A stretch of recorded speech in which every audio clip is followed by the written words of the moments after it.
reflect and retain in both the conscious and subconscious memories Our Lady with an outstanding, behave yourself, Our Lady with outstanding recall ability, it's Miss Donna Olben.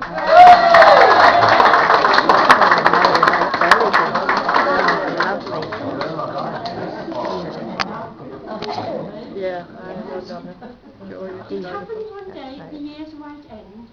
Two neighbours called on an old-time friend, and they found his shop so meagre and mean, made gay with 1,000 boughs of green.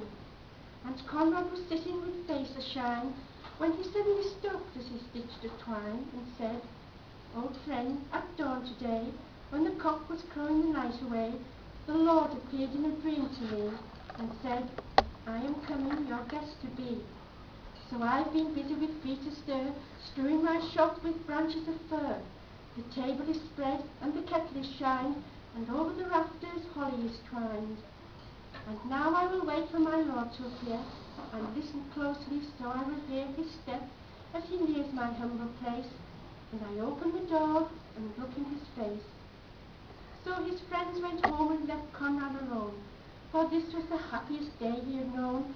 For long since his family had passed away, and Conrad had spent a sad Christmas day.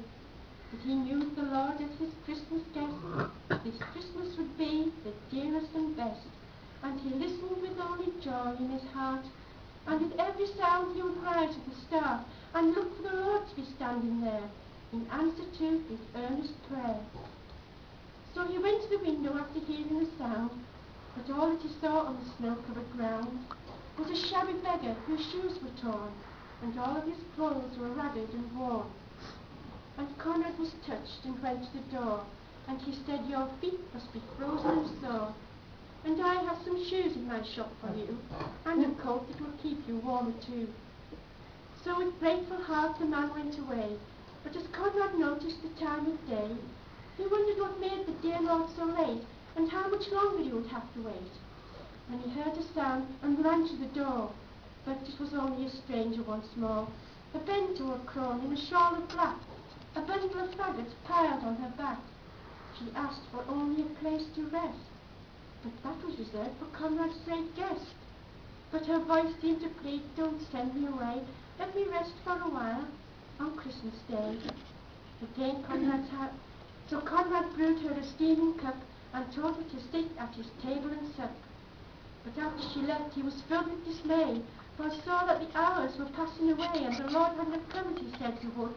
And Conrad felt sure he had misunderstood, when out of the stillness he heard a cry, "Please help me and tell me where am I?"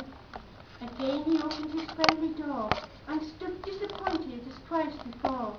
It was only a child who had wandered away, and was lost from her family on Christmas Day. Again Conrad's heart was heavy and sad, but he knew he should make this little child glad. So he called her in and wiped her tears, and quieted all her childish fears. Then he took her to her home.